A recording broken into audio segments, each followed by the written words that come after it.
Pagi itu, Sari tetap berangkat. Meski perutnya sudah tak bisa diajak kompromi. Di tempat kerja, tak ada yang bertanya kabar. Hanya target, hanya waktu, hanya tatapan yang menghitung.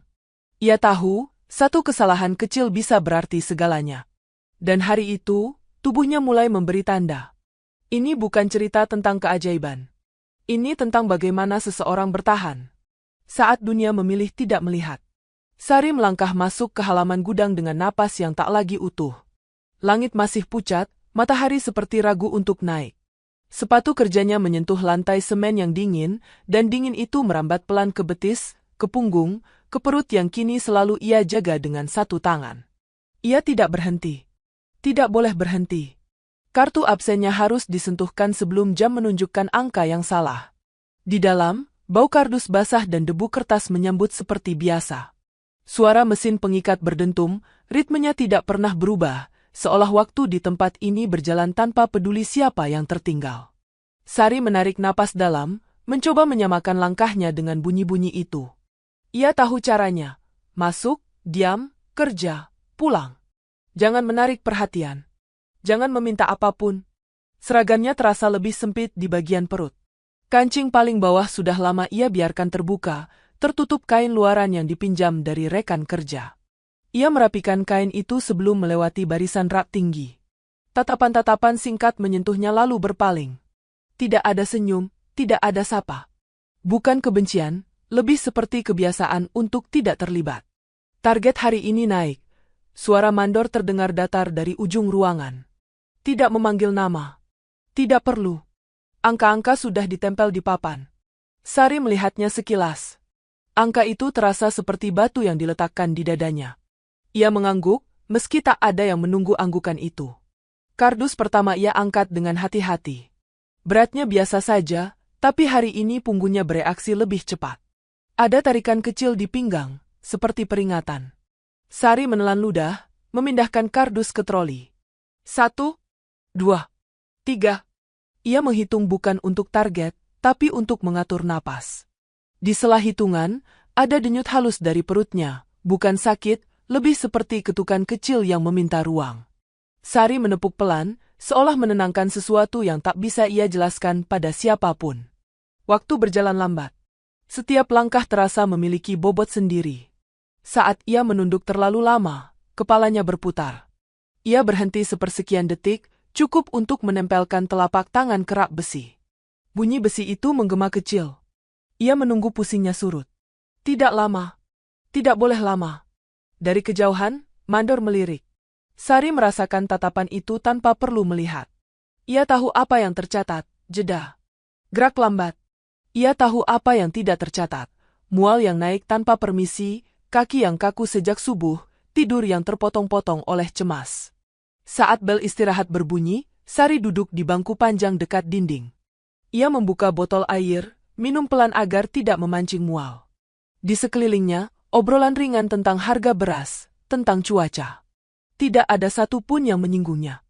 Ia lebih memilih begitu. Pertanyaan seringkali membawa konsekuensi. Ponselnya bergetar. Pesan singkat dari rumah, jangan telat kirim uang. Tidak ada tanda tanya. Tidak ada kabar. Sari mematikan layar, menyimpannya kembali. Ia menatap lantai. Garis retak di semen membentuk jalur yang tidak lurus. Ia mengikuti jalur itu dengan mata, seolah ada jawaban di ujungnya. Bel berbunyi lagi. Kerja dilanjutkan.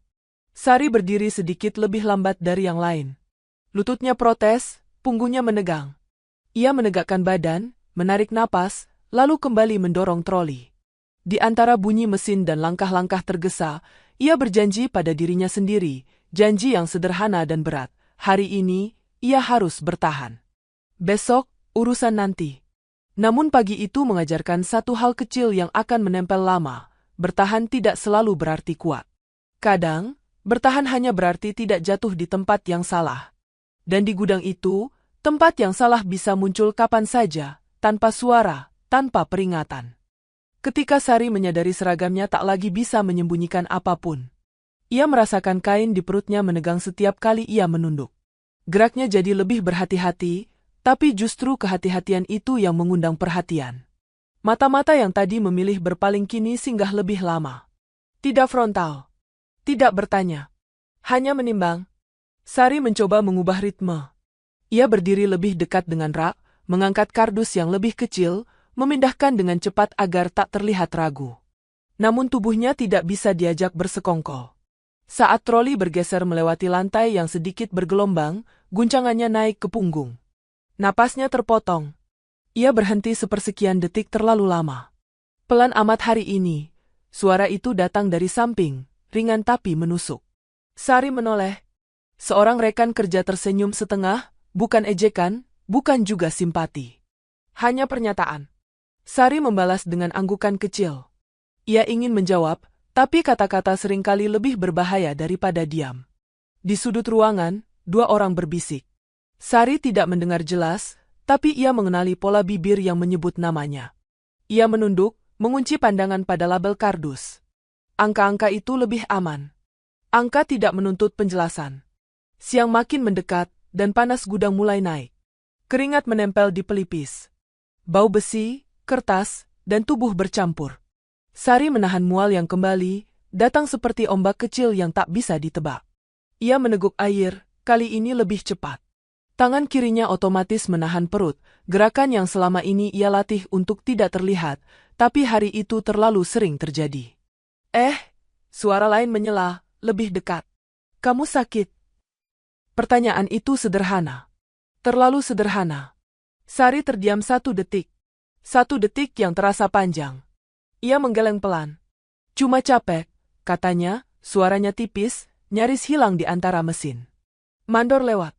Langkahnya berhenti sejenak. Tatapannya jatuh tepat di perut Sari, lalu naik ke wajahnya. Tidak ada ekspresi. Tidak ada pertanyaan. Hanya satu catatan mental yang Sari tahu akan kembali nanti, mungkin dalam bentuk yang tidak ia inginkan. Mandor melanjutkan langkah. Sari merasakan dada mengempis. Istirahat siang datang dengan cepat dan lambat sekaligus. Di bangku panjang, Sari duduk di ujung, seperti biasa. Ia membuka bekal sederhana, nasi dan lauk yang baunya tiba-tiba membuat perutnya bergejolak. Ia menutupnya lagi. Tidak hari ini. Ia memilih biskuit kering, menggigit kecil-kecil. Di sekelilingnya, obrolan mengalir. Topik berpindah-pindah. Lalu berhenti. Kok bajumu jadi beda? Seseorang bertanya, seolah iseng. Sari menatap lurus. Pinjam, jawabnya. Oh. Hening sebentar. Pantes. Kata itu menggantung. Pantas?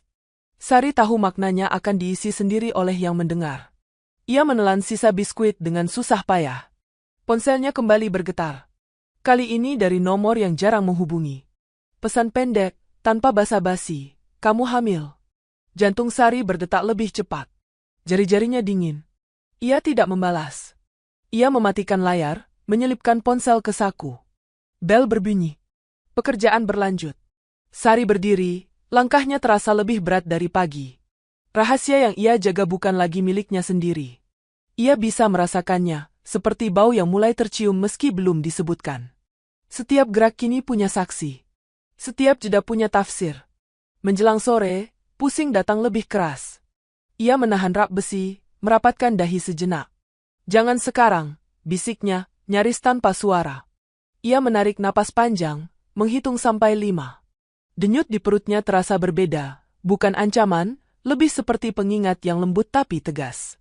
Ada sesuatu yang bergantung padanya, dan itu membuatnya berdiri lagi. Ketika jam pulang tiba, Sari menyentuhkan kartu absennya dengan tangan gemetar. Lampu hijau menyala. Ia mengembuskan napas. 1 hari terlewati. Tapi di belakangnya, bisik-bisik belum berhenti. Ia bisa merasakannya mengikuti sampai pintu keluar. Di luar, angin sore menyentuh wajahnya. Sari berdiri sejenak sebelum melangkah. Rahasia itu tak lagi aman. Ia tahu. Dan di tempat seperti ini, rahasia yang terbuka jarang berakhir dengan baik. Namun ia juga tahu satu hal lain yang mulai menguat meski pelan. Apapun yang terjadi besok, ia tak bisa terus berpura-pura bahwa tubuhnya bukan bagian dari cerita. Dan keesokan paginya, cerita itu menunggu Sari tepat di depan papan target. Angka-angka baru terpampang rapi, lebih tinggi dari kemarin. Tidak ada pengumuman resmi, tidak ada penjelasan. Hanya tambahan beban yang dibungkus sebagai rutinitas. Sari berdiri agak ke belakang, membiarkan yang lain maju dulu. Ia membaca angka itu pelan, seolah dengan membaca perlahan ia bisa membuatnya berubah. Mandor berdiri di sisi papan, tangan bersedekap. Tatapannya bergerak dari satu wajah ke wajah lain, lalu berhenti di Sari. Tidak lama, tapi cukup untuk membuat punggungnya menegang. Sari mengangguk kecil, refleks. Mandor tidak membalas. Ia hanya menggeser kertas catatan di tangannya, satu baris ditarik garis lurus. Pekerjaan dimulai. Hari masih pagi, tapi gudang sudah terasa sesak. Udara seperti tertahan di langit-langit, panasnya jatuh perlahan. Sari memilih jalur yang lebih dekat, kardus yang lebih kecil. Ia bekerja cepat, lebih cepat dari kemarin, seolah kecepatan bisa menutup segala kecurigaan. Keringat mengalir, napasnya pendek-pendek. Ia tidak berhenti. Setiap beberapa menit, ia merasakan tatapan itu kembali. Dari sudut mata. Dari balik rak. Mandor tidak berkata apapun, tapi keberadaannya terasa seperti jam yang terus berdetak di kepala Sari. Setiap detik yang ia perlambat, setiap gerakan yang ia koreksi, terasa tercatat. Ketika troli penuh, Sari mendorongnya dengan tenaga yang tersisa. Roda depan tersangkut sedikit di sambungan lantai. Guncangan kecil merambat ke perutnya. Ia berhenti mendadak, menahan dengan kedua tangan. Dunia berputar sepersekian detik. Ia menutup mata.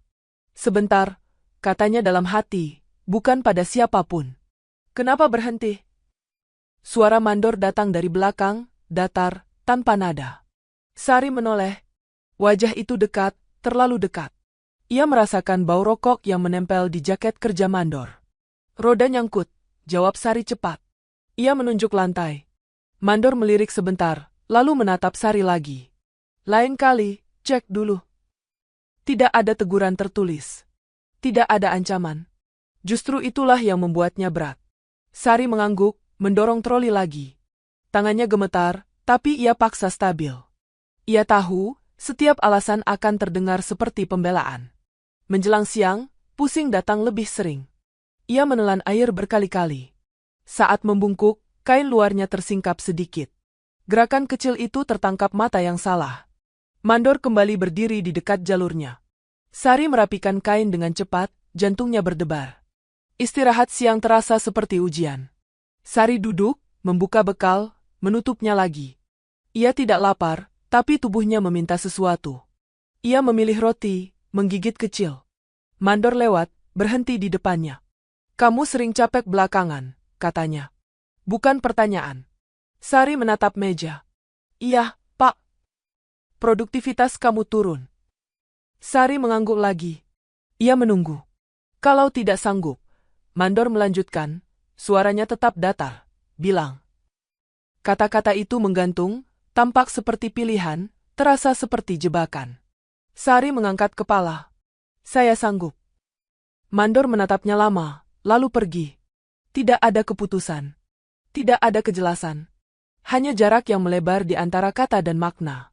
Sore datang dengan cepat. Kaki Sari terasa berat seperti berisi pasir. Ia memaksakan senyum tipis saat berpapasan dengan rekan kerja, lalu kembali diam. Saat jam hampir pulang, ia menambah kecepatan, mengejar angka yang terasa semakin jauh. Setiap langkah seperti hitungan mundur. Ketika bel berbunyi, Sari masih menyusun kardus terakhir. Ia menyelesaikannya, lalu berjalan ke mesin absensi. Mandor berdiri di sana, mencatat sesuatu. Sari menyentuhkan kartu. Lampu menyala hijau, lalu merah sebentar, lalu hijau lagi. Detik itu terasa panjang. Besok, kata Mandor tanpa menoleh, kamu di jalur berat. Sari terdiam. Baik, Pak, jawabnya akhirnya. Tidak ada ruang untuk bertanya. Tidak ada ruang untuk menolak. Di luar gudang, senja menurunkan cahaya lembut yang kontras dengan isi kepalanya. Sari berdiri sejenak, meletakkan tangan di perutnya. Denyut kecil itu kembali, seperti ketukan sabar. Ia menghela napas panjang. Tatapan Mandor masih terasa menempel, bahkan setelah pintu tertutup. Dalam perjalanan pulang, Sari menyadari sesuatu yang membuat langkahnya goyah. Tatapan itu bukan sekadar mengawasi pekerjaan. Tatapan itu sedang menunggu ia menyerah, atau menunggu alasan untuk menyingkirkannya. Dan besok, di jalur berat, Ia tahu cerita akan bergerak lebih cepat, entah ke arah mana. Pagi itu, jalur berat sudah menunggu dengan tumpukan kardus lebih tinggi dan jarak angkut lebih jauh. Sari berdiri di ujungnya, merapikan kain luarnya, menarik napas sampai dadanya terasa penuh. Ia tidak menoleh ke kanan atau kiri. Ia melangkah lurus, seolah keberanian bisa dipinjam dari langkah pertama. Kardus pertama diangkat. Beratnya menekan telapak tangan, merambat ke lengan, lalu ke punggung. Sari menahan napas, menurunkannya ke troli. Bunyi kardus beradu terdengar lebih keras dari biasanya. Beberapa kepala menoleh. Sari mengalihkan pandangan, fokus pada roda troli yang harus lurus agar tidak tersangkut. Belum 10 menit, keringat sudah membasahi tengkuknya. Ia mendorong troli lebih pelan, menjaga keseimbangan. Di belakang rak, suara-suara rendah menyelinap. Bukan jelas, tapi cukup untuk dikenali. Nama Sari disebut tanpa niat menyapanya. Ada tawa kecil yang cepat dipadamkan. Ada kalimat setengah yang berhenti sebelum selesai. Makanya jangan dikasih jalur berat. Seseorang berbisik, cukup keras untuk didengar. Cari perhatian. Suara lain menyahut, lebih tajam. Sari menelan ludah. Ia tidak menoleh. Ia tahu, menoleh hanya akan memberi mereka alasan. Mandor lewat, berhenti sejenak di dekat kelompok itu. Tidak menegur. Tidak membubarkan. Ia menatap Sari dari kejauhan, lalu kembali berjalan. Sari merasakan dada mengempis. Jamnya terasa seperti persetujuan.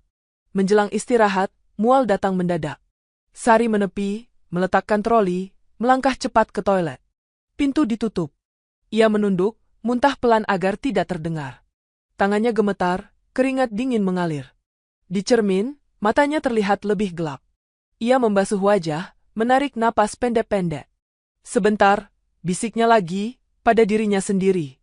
Saat keluar, 2 orang berdiri di dekat pintu. Percakapan mereka terhenti. Tatapan singkat, lalu berpaling. Sari melangkah melewati mereka, pundaknya terasa berat oleh sesuatu yang tidak kasat mata. Ia kembali ke jalur berat, mengangkat kardus berikutnya. Setiap gerakan terasa diawasi, bukan untuk membantu, tapi untuk menilai. Istirahat siang tidak memberi jeda. Di bangku panjang, Sari duduk di ujung, membuka botol air. Obrolan di tengah bangku mengalir, lalu mengarah tanpa perlu menunjuk. Kalau hamil, harusnya istirahat, kata seseorang, suaranya terdengar wajar. Kalau benar hamil, yang lain menambahkan, lebih pelan, tapi menusuk. Sari menatap lantai. Ia ingin berkata bahwa kebenaran tidak selalu aman. Ia memilih diam. Ponselnya bergetar. Pesan masuk dari nomor yang sama seperti kemarin. Jangan bawa-bawa kondisi buat keringanan. Sari menutup mata sejenak. Kata-kata itu terasa seperti palu kecil yang dipukul berulang. Ia menyimpan ponsel tanpa membalas. Bel berbunyi. Pekerjaan dilanjutkan. Sari berdiri, lututnya terasa goyah. Di jalur berat, kardus-kardus seperti bertambah tinggi. Ia mengangkat satu, lalu satu lagi. Napasnya tersengal. Di tengah dorongan, roda troli kembali tersangkut. Sari berhenti, membetulkan posisi. Dari belakang, ada suara yang sengaja dibuat keras.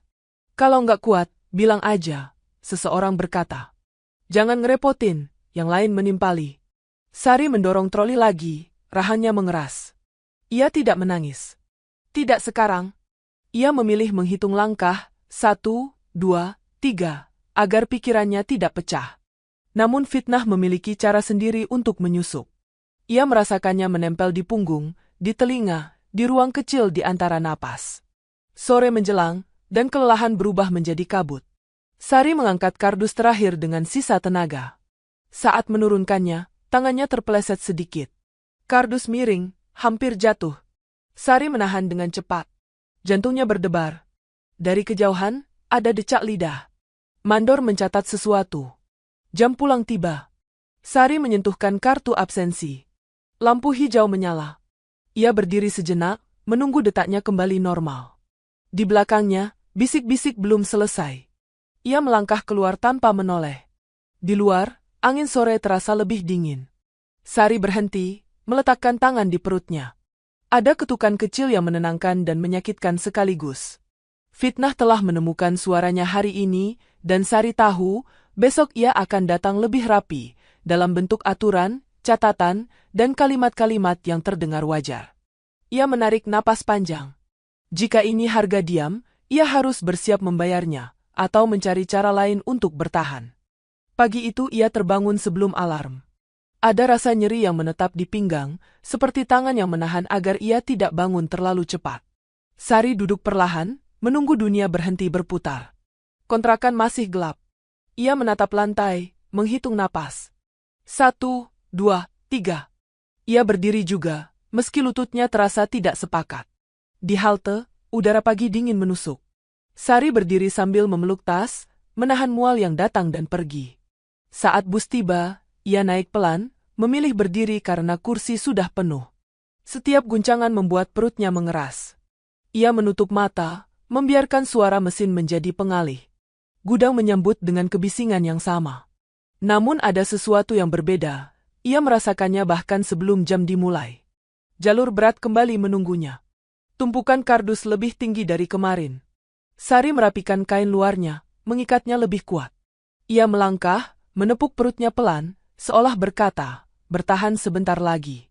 Kardus pertama terangkat, dan rasa nyeri menusuk tiba-tiba, tajam, membuat napasnya tertahan. Sari menurunkannya cepat, menempelkan telapak tangan kerak. Dunia mengecil. Ia menelan ludah, memaksa senyum tipis yang tidak ditujukan pada siapapun. Nggak apa-apa, gumamnya, lebih sebagai mantra. Ia mencoba lagi. Kardus kedua. Ketiga. Setiap angkat terasa lebih berat dari sebelumnya. Punggungnya seperti dipasangi beban yang tak terlihat. Di belakang, roda troli berdecit, suaranya terlalu keras di telinganya. Beberapa pasang mata memperhatikan. Tidak mendekat. Tidak membantu. Mual datang seperti gelombang yang tak mau menepi. Sari menahan, sampai pandangannya mengabur. Ia menepi, berjalan cepat ke toilet. Pintu ditutup. Ia muntah, kali ini tak bisa sepenuhnya ditahan. Air mata keluar tanpa izin, bukan karena sedih, tapi karena tubuhnya kehabisan cara untuk diam. Ia membasuh wajah, berpegangan pada wastafel. Cermin memantulkan wajah pucat dengan mata yang memohon jeda. Sebentar lagi, bisiknya. Ia kembali ke jalur, langkahnya lebih pendek. Setiap langkah ia hitung. Setiap napas ia jaga. Mandor muncul di ujung jalur. Tatapannya menyapu, berhenti pada Sari yang bergerak pelan. Kamu sering ke toilet, katanya datar. Sari mengangguk. Maaf, Pak. Jangan kebiasaan. Baik. Tidak ada ruang untuk menjelaskan bahwa ini bukan kebiasaan. Ini batas. Mandor berjalan pergi. Sari kembali mendorong troli, tangannya bergetar. Di sela bunyi mesin, bisik-bisik kembali hidup, lebih berani. Drama lagi. Pura-pura lemah. Sari mengunci rahang. Ia fokus pada lantai, pada garis-garis semen yang retak. Saat troli penuh, ia mendorongnya dengan tenaga yang tersisa. Di sambungan lantai, roda kembali tersangkut. Kali ini, Sari terlambat mengantisipasi. Tubuhnya terdorong ke depan.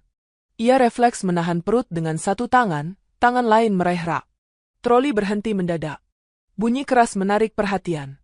Gudang sunyi sepersekian detik. Sari berdiri, napasnya tersengal. Nyeri merambat, membuatnya meringis.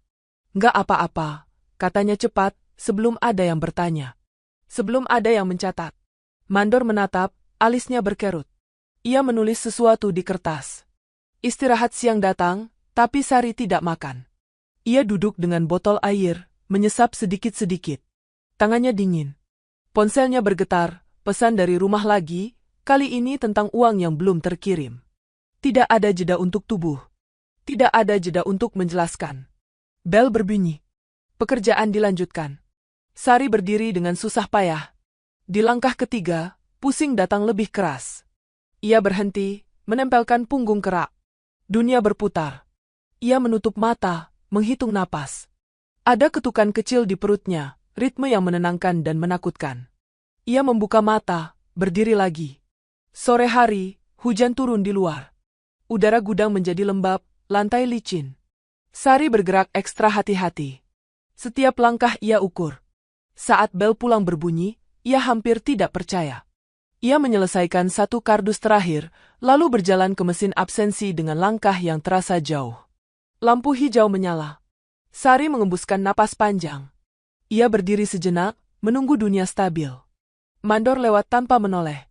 Di belakang, bisik-bisik mereda, berganti tatapan yang menilai dari jauh. Di luar, hujan membasahi aspal. Sari berhenti di bawah kanopi, meletakkan tangan di perutnya. Tubuhnya telah bicara hari ini, lebih keras dari yang ia inginkan. Ia menyadari sesuatu dengan jelas, meski pahit, diam bukan lagi pilihan yang aman.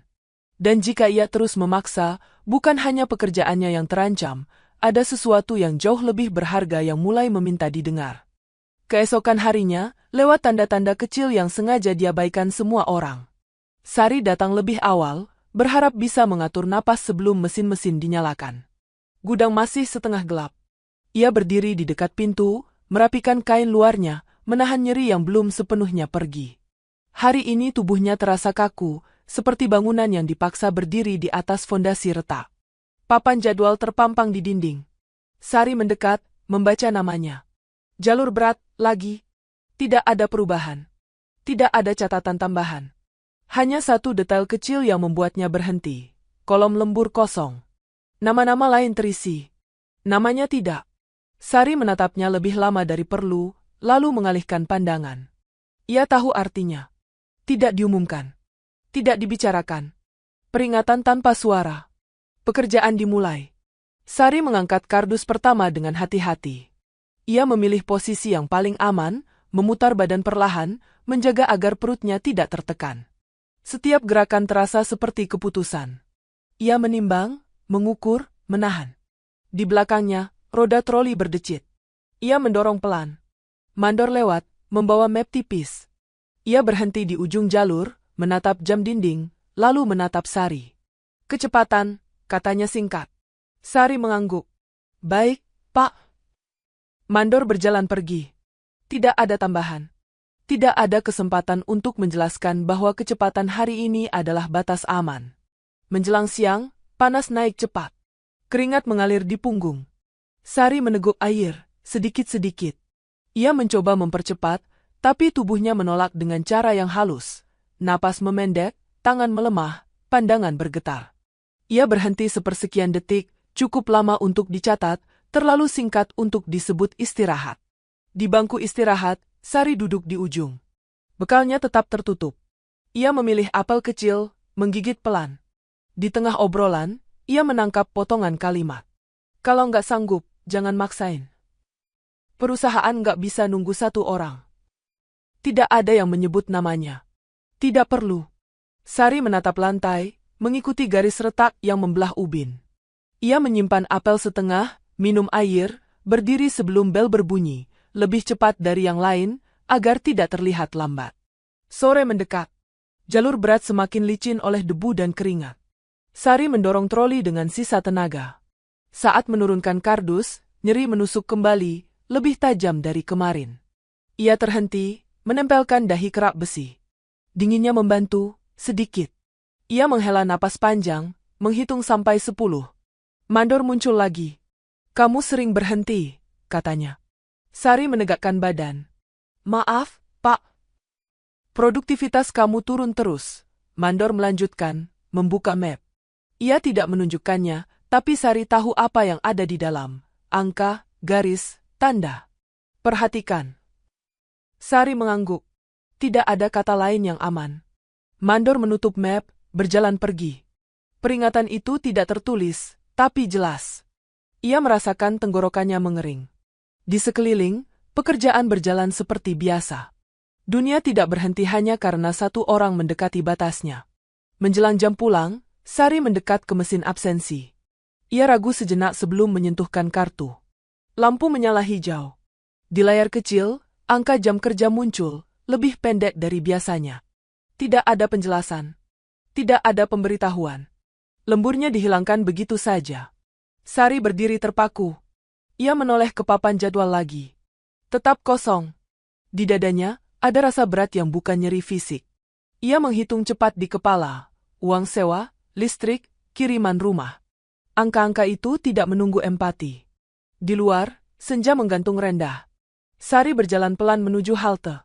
Setiap langkah terasa menimbang hari ini. peringatan tanpa suara itu lebih menakutkan dari teguran keras. Karena ia tidak tahu kapan akan berubah menjadi keputusan.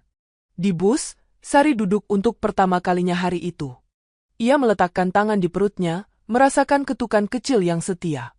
"Aku dengar," bisiknya. Bukan janji besar. Hanya pengakuan. Bahwa tubuhnya telah memberi tanda. Bahwa dunia kerja mungkin tidak akan berhenti, tapi ia tidak bisa terus berpura-pura tidak mendengar. Saat bus melaju, Sari menatap jendela. Bayangannya bergerak bersama lampu-lampu jalan. Ia tahu, peringatan ini bukan yang terakhir. Besok, mungkin akan ada langkah lain, lebih rapi, lebih resmi, lebih sulit ditolak. Dan untuk pertama kalinya, Sari mulai memikirkan satu hal yang selama ini ia hindari.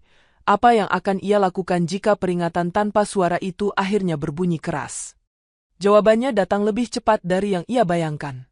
Pagi itu, hujan belum benar-benar berhenti. Lantai gudang lembab, meski kipas besar sudah dinyalakan sejak subuh. Sari berdiri di jalur berat dengan perasaan yang sulit dijelaskan, campuran waspada dan pasrah. Ia melangkah lebih pelan, memperhatikan setiap pijakan. Tubuhnya belum pulih dari hari-hari sebelumnya, dan nyeri di pinggang terasa lebih setia dari jam dinding. Kardus-kardus datang bertubi-tubi. Sari mengangkat yang pertama, menurunkannya dengan hati-hati. Yang kedua, sedikit lebih berat. Yang ketiga membuat napasnya tertahan. Ia menelan ludah, menyesuaikan posisi. "Pelan saja," katanya dalam hati. "Yang penting aman." Namun jalur berat tidak memberi ruang untuk pelan. Di belakangnya, antrean troli memanjang. Ada desahan tak sabar. Ada roda yang sengaja didorong lebih dekat. Sari mempercepat sedikit, mengorbankan kehati-hatian demi ritme. Keringat mengalir di punggung, membuat seragamnya lengket. Lantai di depannya mengilap tipis, bekas air yang belum sepenuhnya kering. Ia mengangkat satu kardus lagi. Beratnya condong ke kiri.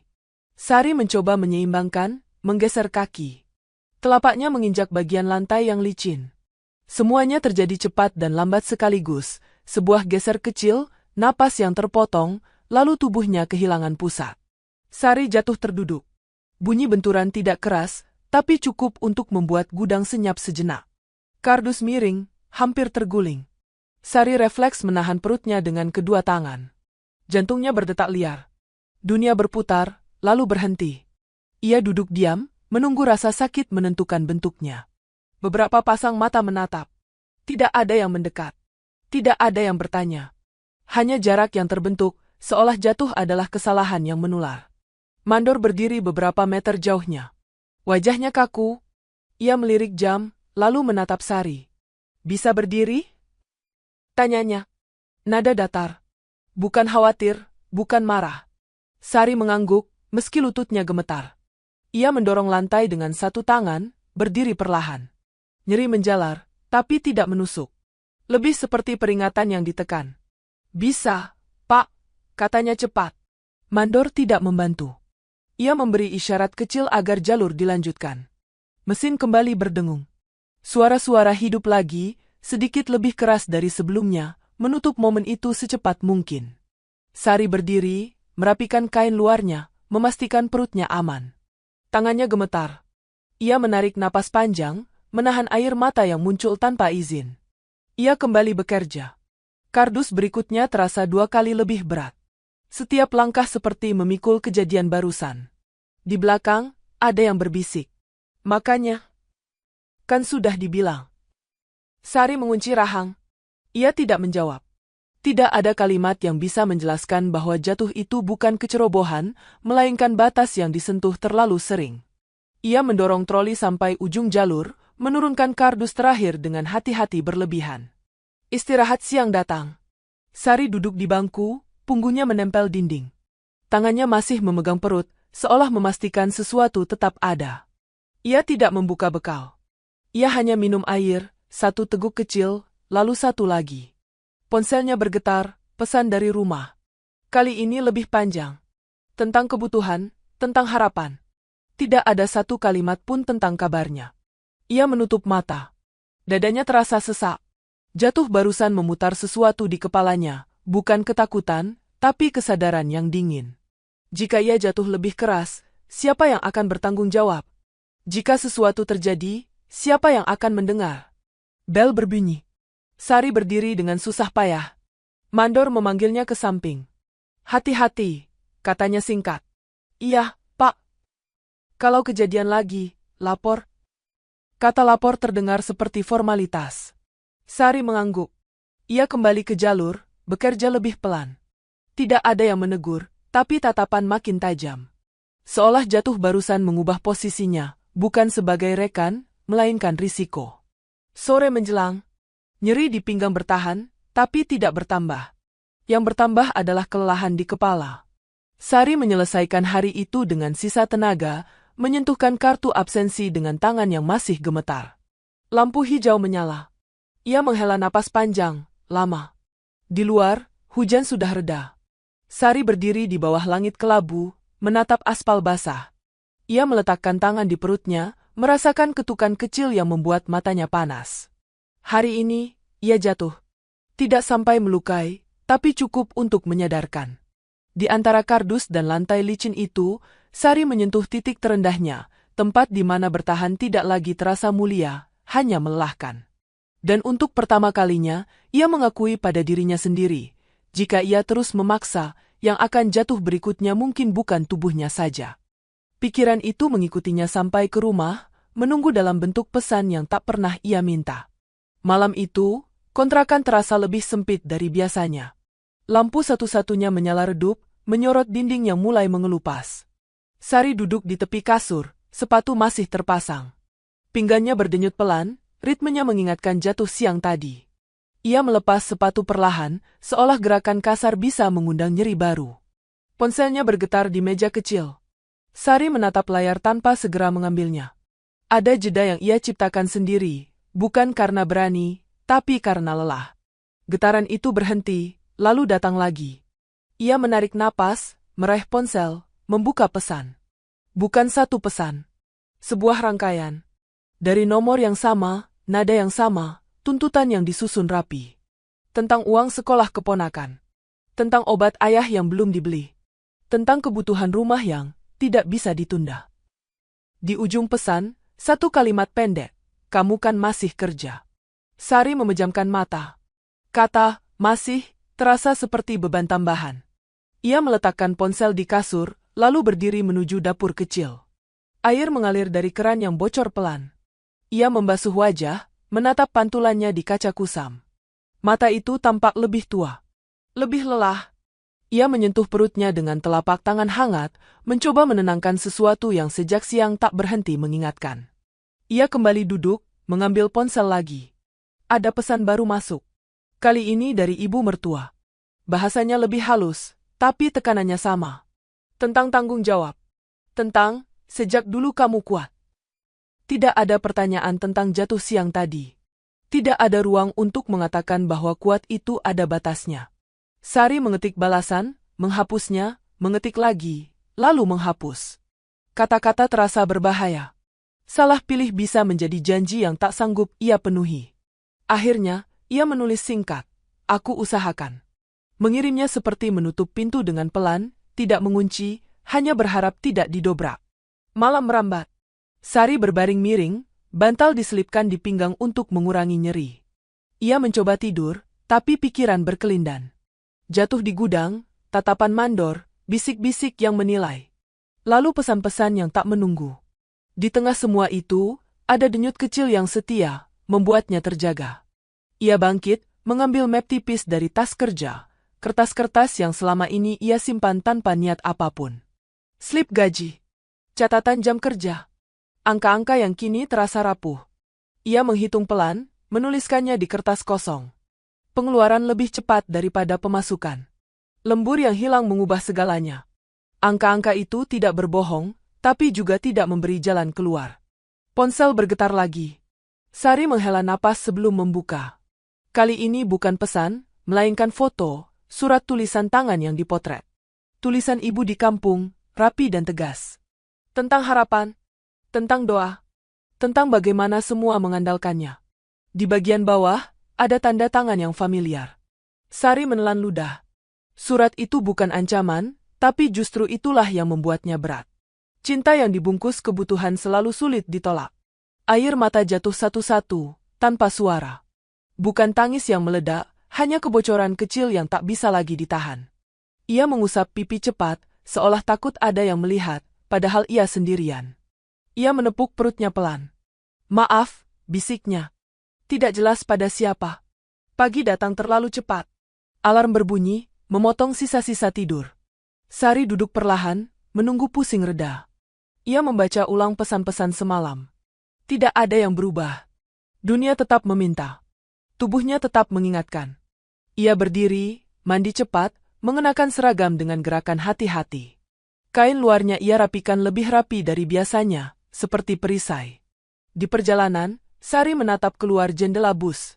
Kota bergerak, orang-orang berangkat dengan tujuan masing-masing. Ia bertanya dalam hati, berapa banyak yang membawa beban serupa, yang tidak terlihat, tapi berat. Saat bus berhenti di dekat gudang, ia menarik napas panjang. Ada keputusan kecil yang mulai mengendap, belum berbentuk, tapi terasa. Di papan jadwal, namanya masih di jalur berat. Tidak ada perubahan. Tidak ada catatan. Sari mengangguk pada dirinya sendiri, seolah mengakui sesuatu yang akhirnya jelas. Tekanan tidak datang dari satu arah. Ia datang berlapis, saling menguatkan. Saat mesin dinyalakan dan suara gudang kembali hidup, Sari melangkah ke jalurnya. Di saku seragam, ponselnya bergetar sekali lagi. Pesan singkat yang sama, "Kamu kan masih kerja." Sari menyentuh perutnya, lalu mengangkat kardus pertama dengan hati-hati. Di kepalanya, satu kalimat berputar, "Lebih tenang dari semalam, bertahan sendirian tidak akan cukup." Dan hari ini, di antara kardus dan tuntutan, ia mulai mencari siapa, atau apa, yang masih bisa mendengar sebelum semuanya benar-benar jatuh. Namun malamnya justru datang tanpa memberi ruang untuk beristirahat. Setelah jam pulang, Sari tidak langsung naik bus. Ia duduk di bangku halte yang dingin, menunggu napasnya kembali teratur. Pinggangnya berdenyut, kali ini lebih pelan tapi menetap. Hujan tipis turun, menempel di rambut dan seragamnya.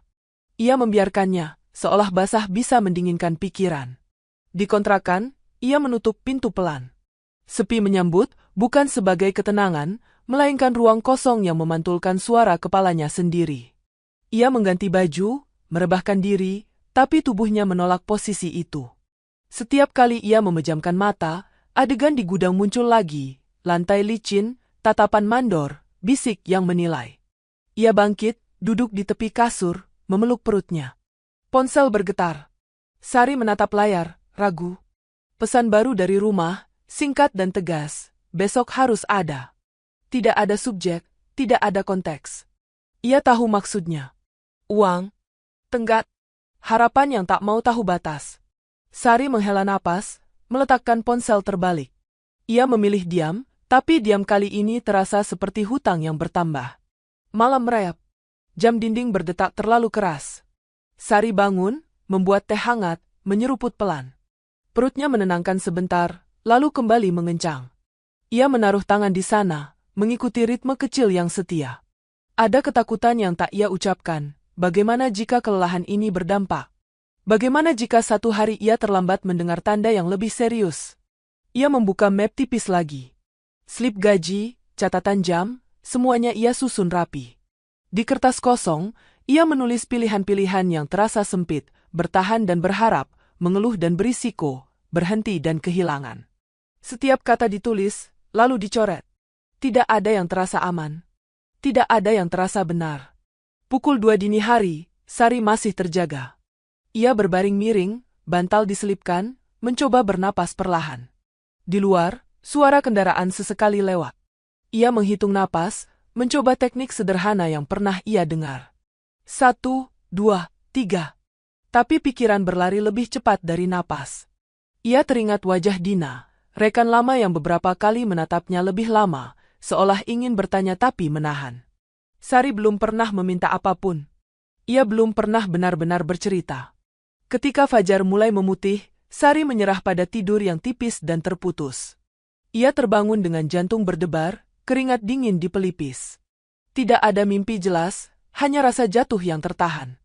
Ia duduk, menunggu pusing reda, lalu berdiri. Hari baru menunggu, dengan beban yang sama. Di gudang, suasana terasa berbeda, meski tak ada yang berubah di papan jadwal. Sari melangkah ke jalur berat, merapikan kain luarnya. Ia mengangkat kardus pertama, kedua, ketiga. Tubuhnya bergerak seperti mesin yang dipaksa, fungsi berjalan, tapi ada bunyi halus yang menandakan aus. Ia berhenti sejenak, menempelkan telapak tangan kerak. Kali ini, sebelum bisik muncul, Dina mendekat. "Kamu pucat," kata Dina pelan, cukup dekat agar hanya Sari yang mendengar. Sari tersenyum tipis. "Kurang tidur." Dina ragu. "Kalau kamu perlu istirahat." "Tidak apa-apa." Sari memotong cepat, refleks lama. Ia menyesal begitu kata itu keluar, tapi terlambat. Mandor lewat. Dina mundur selangkah. Sari kembali bekerja. Namun malam tanpa tidur membuat kesalahan kecil lebih mungkin. Kardus miring, label tertukar, waktu terbuang. Mandor mencatat. Sari melihatnya dari sudut mata. Setiap coretan terasa seperti satu langkah mendekat ke tepi. Istirahat siang, Sari duduk sendirian. Ia mencoba makan, 2 suap, lalu berhenti. Dina duduk di seberangnya. "Aku lihat catatanmu," katanya pelan, tanpa menyebut sumber. "Jam lemburmu dihapus." Sari mengangguk. "Iya. Kalau kamu mau, aku bisa." Dina berhenti, memilih kata. "Temani kamu bicara." Kata bicara bergema. Sari menatap lantai. Selama ini, ia bertahan dengan diam. Diam di gudang, diam di rumah, diam pada tubuhnya sendiri. Malam tanpa tidur membuatnya menyadari sesuatu yang sederhana dan menakutkan. Dia menguras lebih cepat daripada kerja berat. Bel berbunyi. Pekerjaan dilanjutkan. Sari berdiri, lebih lambat dari biasanya. Dina menepuk lengannya pelan sebelum berpisah. Tidak ada janji, hanya isyarat bahwa seseorang mungkin bersedia mendengar. Sore itu, saat menyentuhkan kartu absensi, lampu hijau menyala seperti biasa. Tapi Sari tahu, rutinitas tidak berarti aman. Di luar, matahari tenggelam perlahan. Ia melangkah ke halte, ponsel di tangan. Pesan dari rumah masih belum dibalas. Ia menatap layar, lalu menyimpannya. Di bus, Sari meletakkan tangan di perutnya. "Aku harus tidur," bisiknya. Bukan sekadar untuk besok, tapi untuk keputusan yang mulai menunggu. Malam tanpa tidur telah membuka celah, di sana, di antara lelah dan takut, ada kemungkinan kecil untuk bersuara. Dan esok, ia tahu, celah itu harus ia jaga agar tidak tertutup lagi. Pagi ini, Sari melangkah ke gudang dengan keputusan yang belum berani ia ucapkan. Ia datang lebih awal dari biasanya, bukan karena ingin menambah jam, tetapi karena ingin menata napas sebelum mesin dinyalakan. Gudang masih setengah sunyi. Lampu-lampu menyala satu persatu, memantulkan bayangan rak yang panjang. Sari berdiri sejenak di dekat pintu, merapikan kain luarnya, menahan nyeri yang belum sepenuhnya reda. Di papan jadwal, namanya tetap di jalur berat. Tidak ada kejutan. Ia mengangguk kecil, seolah berkata pada dirinya sendiri bahwa hari ini tidak akan mudah, dan itu tidak apa-apa. Ia melangkah ke jalur, mengangkat kardus pertama dengan hati-hati. Tubuhnya bergerak pelan, terukur. Ia memilih aman, meski tahu aman sering dibaca lambat. Mesin dinyalakan. Suara gudang hidup. Sari bekerja dengan ritme yang ia jaga sendiri. Setiap angkat ia atur napas, setiap dorong ia ukur jarak. Dari sudut mata, ia melihat Dina mendekat, bukan untuk ikut mengangkat, hanya berdiri cukup dekat agar terlihat. Kehadiran itu sederhana, tapi terasa seperti penyangga. "Kamu jangan maksain," kata Dina pelan, tanpa menatap langsung. Sari mengangguk. "Aku tahu." Kata tahu itu baru. Biasanya, Sari akan menjawab tidak apa-apa. Hari ini, ia memilih jujur, meski hanya setengah. Dina menoleh, menatapnya sejenak, lalu kembali ke jalurnya. Tidak ada janji, tidak ada rencana besar. Hanya pengakuan kecil bahwa sesuatu sedang terjadi. Menjelang siang, panas naik cepat. Keringat menempel di pelipis. Sari meneguk air lebih sering. Ia berhenti sepersekian detik di rak, meredakan pusing. Kali ini, sebelum bisik-bisik sempat muncul, Dina berdiri di sisinya. "Ambil yang kecil dulu," katanya, cukup keras agar terdengar wajar, cukup lembut agar tidak terasa mengatur. Sari mengikuti. Ia menggeser kardus yang lebih ringan. Dari kejauhan, Mandor melirik. Tidak mendekat. Tidak menegur. Sari merasakan jantungnya berdebar, tapi ia tetap melanjutkan. Setiap keputusan kecil terasa seperti pernyataan, pelan, tapi nyata. Istirahat siang, Sari duduk di ujung bangku seperti biasa. Bekalnya terbuka, kali ini ia memaksa 2 suap. Dina duduk di seberangnya. Aku pernah lihat yang begini, kata Dina pelan. Orang dipaksa sampai jatuh, lalu disalahkan karena jatuh. Sari menatap lantai. Aku jatuh kemarin. Dina mengangguk. Aku lihat. Pengakuan itu membuat dada Sari mengencang. Selama ini, jatuhnya terasa seperti kesalahan pribadi. Kini, ada saksi yang tidak menghakimi. Dina melanjutkan, catatan jam kamu aneh. Lembur hilang. Jalur berat terus. Sari mengangguk lagi. Aku nggak tahu harus mulai dari mana. Kita mulai dari yang ada, jawab Dina. Jam? Jalur? Kejadian? Kata kita menggantung. Sari mengangkat kepala. Dina menatapnya tenang. Tidak memaksa. Tidak menjanjikan hasil. Hanya menawarkan langkah pertama yang tidak sendirian. Sari menghela napas panjang. Baik, katanya pelan. Keputusan itu terasa ringan dan berat sekaligus. Bel berbunyi. Pekerjaan dilanjutkan. Sari kembali ke jalur dengan ritme yang sama. Kali ini, ia tidak mempercepat demi terlihat sanggup. Ia menjaga jarak dari lantai licin, memilih rute yang lebih aman. Mandor lewat, berhenti sebentar. Kecepatan, katanya singkat. Sari menoleh. Saya jaga aman, Pak, jawabnya. Suaranya tidak tinggi. Tidak menantang. Hanya jelas. Mandor menatapnya sejenak, lalu mencatat. Tidak ada balasan. Tapi Sari merasa ada garis yang digeser, sedikit, nyaris tak terlihat. Sore menjelang. Nyeri di pinggang bertahan, tapi tidak bertambah. Sari menyelesaikan target minimalnya, bukan lebih. Ia menolak dorongan untuk memaksa. Saat menyentuhkan kartu absensi, lampu hijau menyala. Dina berdiri tak jauh, menunggu. Mereka keluar bersama, tanpa bicara. Di luar, angin sore terasa lebih sejuk. Sari berhenti sejenak. Terima kasih, katanya. Dina mengangguk.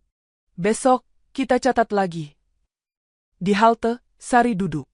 Ponselnya bergetar, pesan dari rumah. Ia membaca, lalu menyimpannya tanpa membalas. Untuk pertama kalinya, ia tidak merasa bersalah karena menunda. Ia meletakkan tangan di perutnya, mengikuti ketukan kecil yang setia. Aku tidak sendiri, bisiknya, lebih sebagai pengingat daripada janji. Bus datang. Saat melaju, Sari menatap keluar jendela. Hari ini, tidak ada keajaiban. Tidak ada perubahan besar. Tapi ada satu hal yang berbeda. Seseorang telah melihat, dan itu cukup untuk membuat langkah besok terasa mungkin. Namun pagi itu Sari menyadari bahwa kemungkinan selalu datang berdampingan dengan risiko. Ia turun dari bus dengan langkah yang lebih tenang dari biasanya. Udara pagi terasa lembab, langit menggantung kelabu tipis. Gudang berdiri seperti kemarin, sama, tak berubah. Namun di dada Sari, ada sesuatu yang bergeser, kecil tapi nyata. Ia tidak lagi datang hanya untuk bertahan.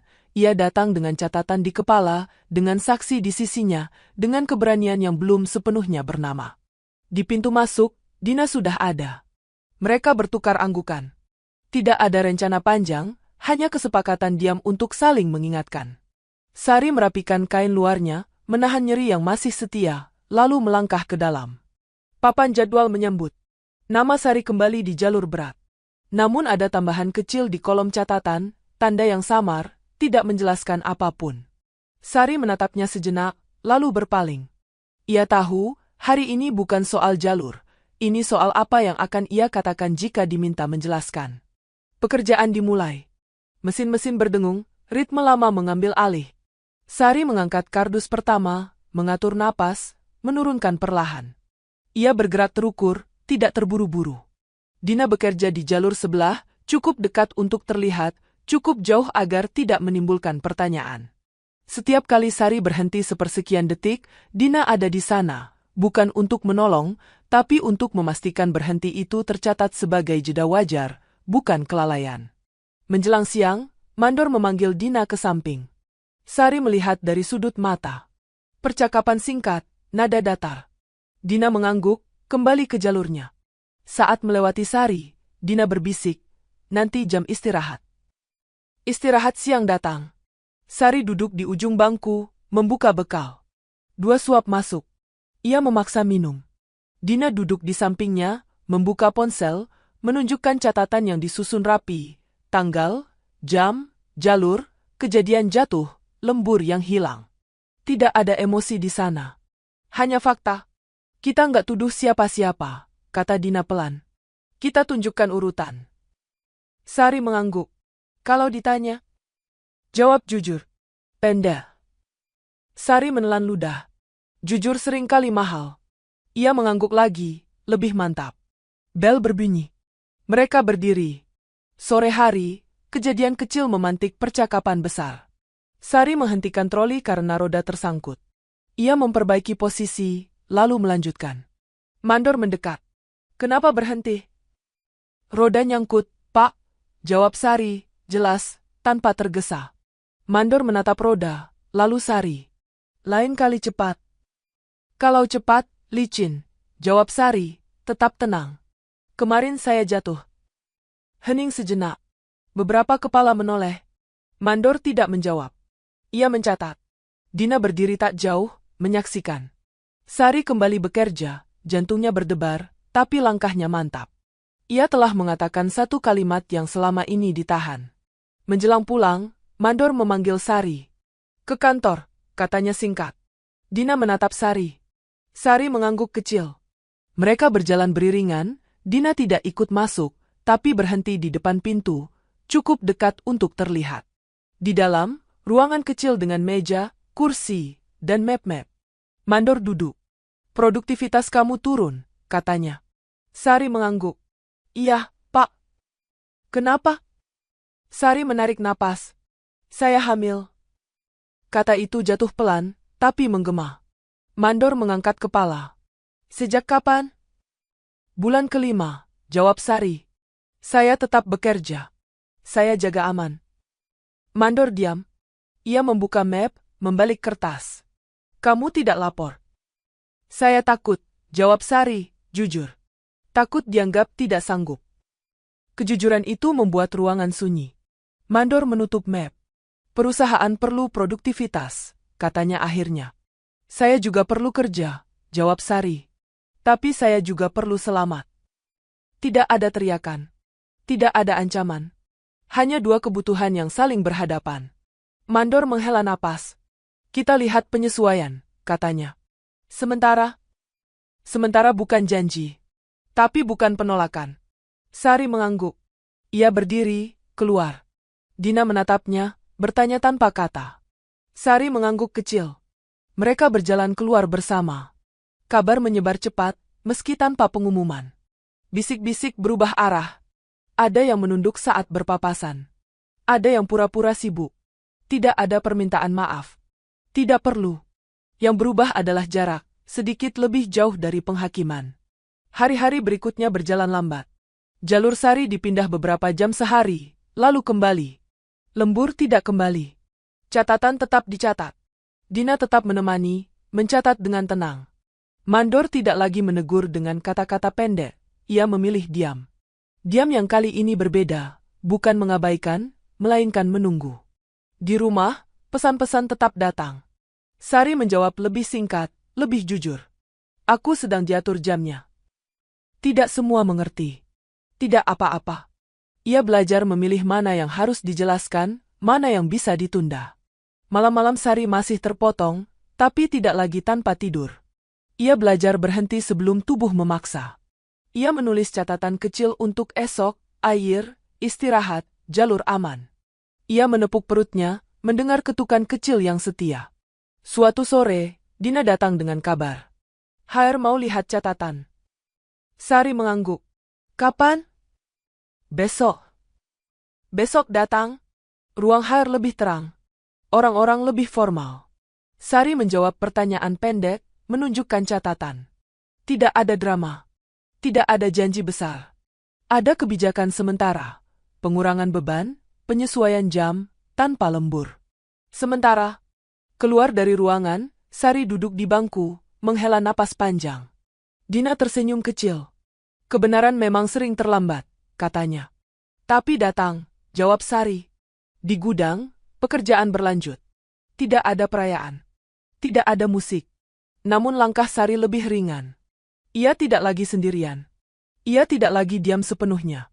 Kebenaran telah diucapkan, terlambat, ya? Tapi cukup untuk mengubah arah jatuh. Saat menyentuhkan kartu absensi sore itu, lampu hijau menyala. Sari berdiri sejenak, menatap pintu keluar. Ia tahu, perjalanan belum selesai. Namun untuk pertama kalinya, ia merasa punya pijakan. Dan di tengah bunyi mesin yang kembali hidup, Sari melangkah pulang dengan satu keyakinan sederhana. Kebenaran yang terlambat masih bisa menyelamatkan, jika ada yang mau melihat. Namun esoknya ia belajar bahwa kebenaran juga harus dijaga agar tidak dipelintir. Pagi itu, suasana gudang terasa lebih tenang, tapi ketenangan sering kali hanya bentuk lain dari kehati-hatian. Sari masuk dengan langkah terukur. Jalurnya sudah disesuaikan untuk setengah hari, beban lebih ringan, jarak lebih dekat. Ia merapikan kain luarnya, menarik napas, lalu mulai bekerja. Tubuhnya merespons lebih baik. Napasnya tidak terputus. Punggungnya tidak menjerit. Ia bergerak dengan ritme yang aman. Namun mata-mata masih ada. Tidak tajam seperti dulu, tapi menilai. Sari tahu, perubahan kecil selalu mengundang pertanyaan. Ia memilih tidak bereaksi. Ia bekerja, berhenti ketika perlu, minum air, lalu lanjut. Dina terlihat di ujung jalur, mencatat di ponselnya, bukan dengan sembunyi-sembunyi, dengan terang. Itu saja sudah cukup membuat bisik-bisik menahan diri. Menjelang siang, Mandor memanggil rapat singkat. Penyesuaian sementara, katanya, berdiri di depan papan. Tidak menyebut nama. Tidak menjelaskan alasan. Target tetap. Kalimat itu mengambang, menimbulkan tafsir masing-masing. Beberapa orang mengangguk. Beberapa menoleh ke arah Sari, lalu kembali menunduk. Istirahat siang, Sari duduk di ujung bangku. Bekalnya terbuka. Ia makan perlahan. Dina duduk di sampingnya. Ada yang tanya, kata Dina pelan. Siapa? HR. Mereka minta kronologi tertulis. Lebih rapi. Sari berhenti mengunyah. Aku sudah jelaskan. Iya. Tapi tulisan itu lain, jawab Dina. Tulisan bertahan. Sari mengangguk. Ia tahu maksudnya. Kata-kata lisan bisa menguap. Tulisan menetap. Sore itu, setelah jam kerja, mereka duduk di ruang kecil dekat loker. Dina membuka dokumen kosong. Tanggal, jam, kejadian, katanya. Pendek. Sari mulai. Tangannya gemetar di awal, lalu stabil. Ia menulis tentang jalur berat yang berulang, tentang lembur yang hilang tanpa penjelasan, tentang jatuh di lantai licin, tentang mual yang membuatnya ke toilet. Tidak ada emosi berlebih. Tidak ada tuduhan. Hanya urutan. Hanya fakta. Ketika selesai, ia membaca ulang. Kata-kata itu terasa dingin, tapi adil. Cukup, kata Dina. Jangan tambah apapun. Sari menutup dokumen. Ada kelegaan kecil, seperti mengikat barang agar tidak jatuh lagi. Keesokan harinya, HR memanggil Sari. Ruangan itu terang, kursinya keras. Pertanyaan datang berurutan. Sari menjawab pendek. Tidak defensif. Tidak memohon. Ia menunjukkan tulisan. Orang HR membaca, mengangguk, menanyakan klarifikasi kecil. Apakah kamu meminta penyesuaian? Saya meminta aman, jawab Sari. Catatan ditulis. Jam dicatat. Keluar dari ruangan, Sari merasakan lututnya melemas. Ia duduk sebentar. Dina menunggu di luar, tidak bertanya. Sari mengangguk kecil. Dina tersenyum tipis. Namun hari itu belum selesai. Sore menjelang, Mandor mendekat ke jalur Sari. HR minta laporan tambahan, katanya. Baik, Pak, jawab Sari. Kamu tulis ulang kronologi, Mandor melanjutkan. Singkat. Nada itu netral, tapi Sari merasakan tarikan halus, upaya menyederhanakan sampai kehilangan makna. Ia mengangguk, lalu berkata pelan, saya sudah kirim tertulis ke HR. Mandor menatapnya. Saya perlu versi saya. Versi saya sudah tertulis, jawab Sari, tetap tenang. Hening singkat. Mandor menghela napas. Baik, katanya akhirnya. Ia pergi tanpa mencatat apapun.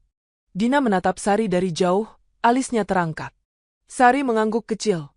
Satu garis lagi digeser. Hari-hari berikutnya berjalan dengan ritme baru. Tidak sempurna. Kadang jalur Sari kembali berat di jam tertentu. Kadang catatan jam berubah. Tapi setiap kali, Dina mencatat. Sari menyimpan bukti. Suara pelan itu kini punya arsip. Di rumah, pesan-pesan tetap datang. Sari menjawab seperlunya. Ia belajar mengatakan, aku sedang dibatasi jam. Tidak semua menerima. Ia tidak lagi menjelaskan panjang. Ia menjaga energi untuk hal yang perlu. Suatu sore, setelah menyentuhkan kartu absensi, Sari berdiri lebih lama. Ia menatap pintu keluar, lalu ke arah gudang. Bunyi mesin masih sama. Dunia kerja tidak berubah drastis hanya karena satu cerita. Namun ada sesuatu yang bertahan, catatan yang rapi, saksi yang melihat, dan keberanian untuk berkata cukup. Di halte, Sari duduk, meletakkan tangan di perutnya. Ketukan kecil itu hadir, setia. Aku jaga, bisiknya. Suara pelan itu kini bukan hanya di kepalanya. Ia tercatat, di kertas, di jam, di ingatan orang-orang yang mulai berhenti mengabaikan. Dan disitulah Sari memahami satu hal penting, perubahan tidak selalu datang sebagai teriakan. Kadang ia datang sebagai catatan kecil yang terus diulang, sampai dunia terpaksa membacanya. Sari menyadari bahwa perubahan pertama justru membuat hari-harinya terasa sama, namun dengan beban yang berbeda. Pagi itu, gudang menyambut dengan bunyi mesin yang identik, papan jadwal yang nyaris tak berubah, dan langkah-langkah tergesa yang saling mendahului. Sari datang seperti biasa, merapikan kain luarnya, mengecek botol air, menenangkan napas. Jalurnya masih disesuaikan setengah hari.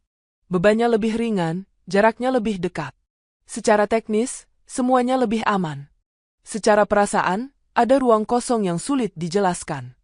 Ia bekerja dengan ritme baru yang telah ia pelajari.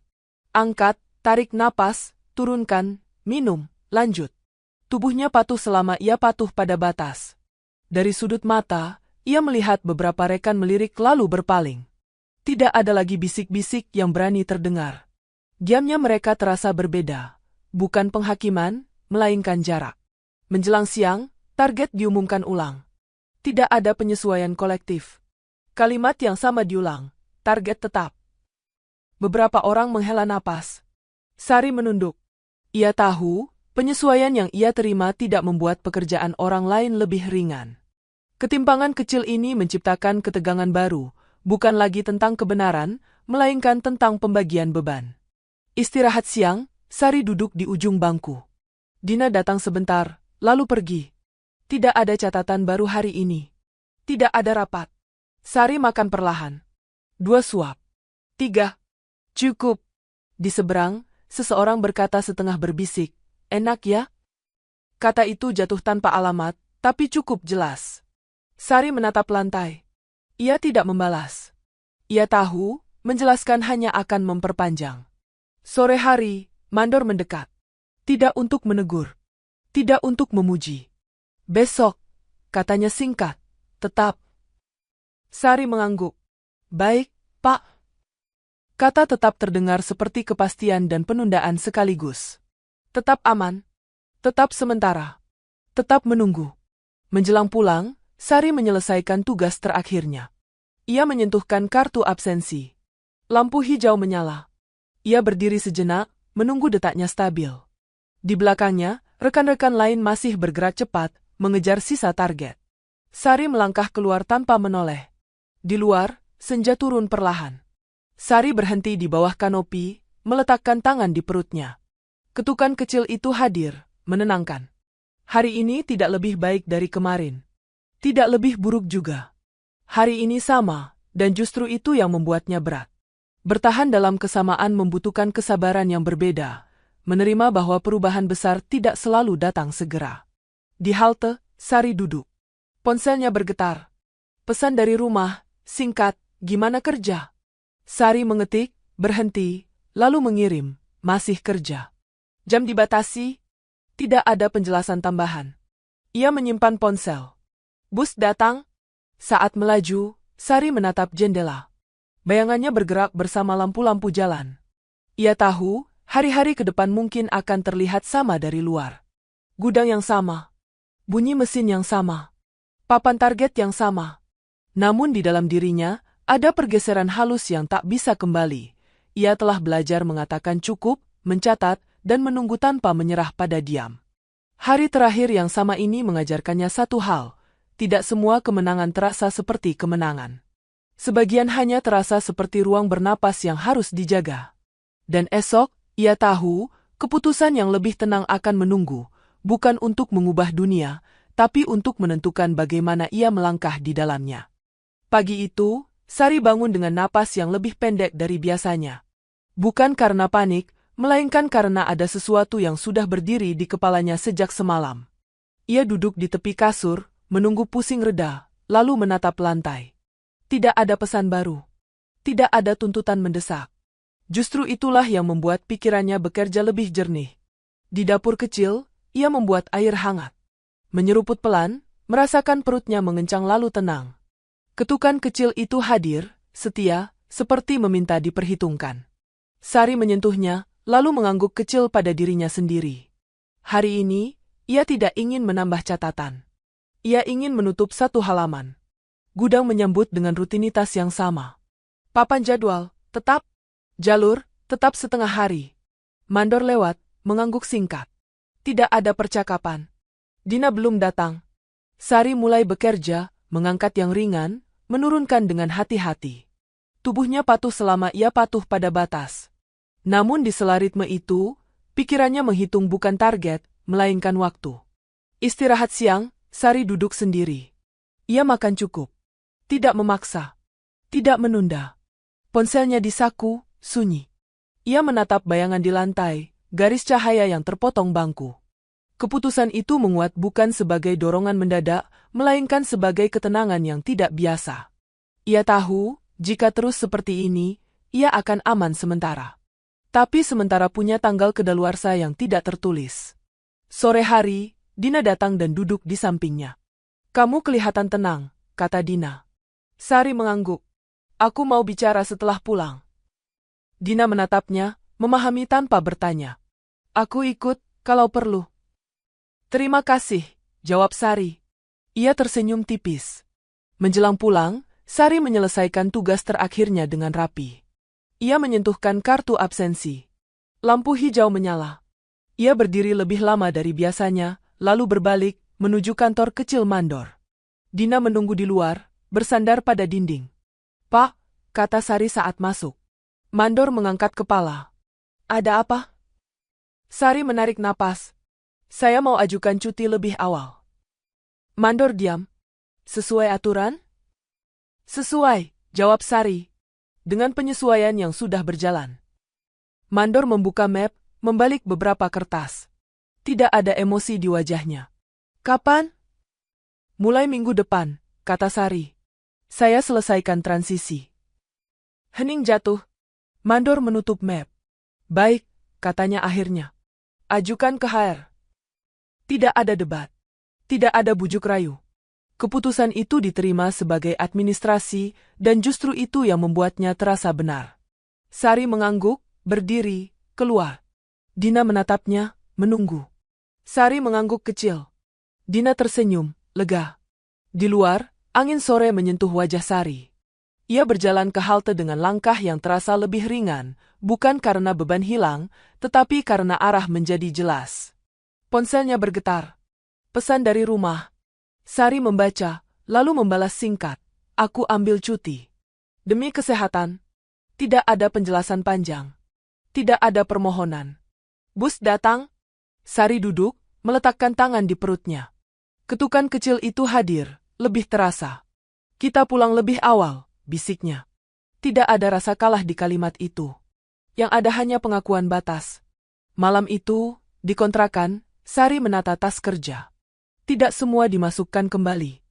Ia menyisihkan map catatan, menyimpannya rapi. Ia menyiapkan dokumen cuti.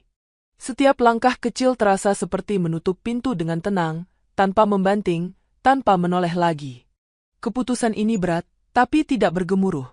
Ia datang sebagai jeda yang dipilih, bukan dipaksakan. Dan di tengah sunyi malam, Sari tidur lebih nyenyak dari hari-hari sebelumnya, Bukan karena masalah selesai, melainkan karena ia akhirnya melangkah dengan cara yang tidak melukai dirinya sendiri. Pagi datang dengan rasa yang asing, ringan. Ia bangun tanpa alarm. Cahaya masuk dari selatirai, lembut, tidak memaksa. Untuk pertama kalinya dalam waktu lama, tubuhnya tidak menolak saat ia duduk.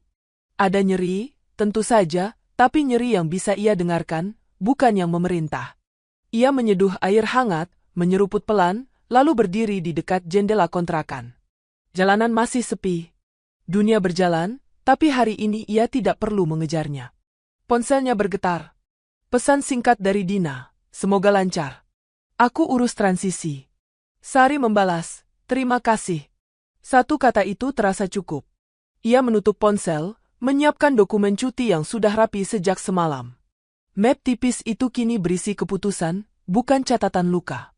Di gudang, hari itu berjalan tanpa dirinya. Sari tahu, bunyi mesin tetap sama, target tetap ditempel, jalur tetap diisi. Pikiran itu sempat membuat dadanya mengencang, lalu mereda. Bertahan bukan berarti harus selalu hadir di tempat yang sama. Kadang, bertahan berarti berani tidak datang. Ia berangkat ke HR siang hari. Ruangan terang, kursi keras. Prosesnya singkat. Tanda tangan, tanggal, cap. Tidak ada upacara. Tidak ada ucapan selamat. Administrasi menerima keputusannya sebagaimana menerima apapun, rapi, netral. Dan justru kenetralan itu menenangkan. Keputusan ini tidak diperdebatkan. Ia jakui. Keluar dari gedung, Sari duduk sebentar di bangku luar. Angin menyentuh wajahnya. Ia meletakkan tangan di perutnya. Ketukan kecil itu hadir, seolah menjawab. Kita aman, bisiknya. Bukan janji besar. Hanya penegasan arah. Hari-hari berikutnya berjalan pelan. Sari menata ulang rutinitas, bangun lebih siang, makan teratur, berjalan sebentar saat sore. Pesan dari rumah datang, beragam nadanya, cemas, bertanya, kadang menyelipkan kekecewaan. Sari menjawab seperlunya. Ia belajar membedakan mana yang perlu ditenangkan, mana yang bisa ditunda. Ia tidak lagi menjelaskan berulang-ulang. Suatu sore, Dina datang membawa kabar dari gudang. Target masih sama, katanya. Tapi catatan sekarang lebih rapi. Sari tersenyum tipis. Itu sudah cukup. Buat kamu? Buat hari ini. Mereka duduk di teras kontrakan. Tidak membicarakan masa depan jauh. Hanya cuaca, minuman hangat, dan hal-hal kecil yang dulu terlewat karena lelah. Sari menyadari sesuatu yang sederhana. Ketika ia berhenti memaksa, ruang untuk hal lain muncul dengan sendirinya. Malam-malam Sari tidak selalu mudah. Ada kecemasan yang datang tiba-tiba, bayangan angka-angka yang belum selesai. Namun ia punya cara baru untuk menghadapinya, berhenti, bernapas, mencatat, lalu tidur. Tidak semua masalah menuntut solusi malam itu juga. Waktu berjalan. Perutnya makin terlihat. Tetangga mulai menyapa. Dunia kecilnya mengembang pelan. Suatu pagi, ia menerima pesan dari HR. Penyesuaian kontrak setelah cuti akan dibahas nanti. Sari membaca, menyimpan. Tidak ada reaksi berlebihan. Ia tahu, nanti akan datang dengan bentuknya sendiri. Di depan cermin, Sari berdiri, menatap pantulan yang berubah. Ia tidak melihat perempuan yang kalah. Ia melihat seseorang yang memilih. Pilihan itu tidak mengubah dunia kerja, tidak menghapus ketimpangan. Namun ia mengubah cara Sari berdiri di dalamnya. Di penghujung hari, saat matahari turun perlahan, Sari duduk, meletakkan tangan di perutnya. Ketukan kecil itu hadir, setia. Kita bertahan, katanya pelan. Dengan cara yang berbeda. Dan di sanalah cerita ini berakhir, tanpa sorak, tanpa janji besar. Hanya satu keputusan yang diambil dengan tenang, satu napas yang dijaga, dan satu kehidupan kecil yang diberi ruang. Karena kadang, keberanian paling manusiawi bukanlah terus melaju,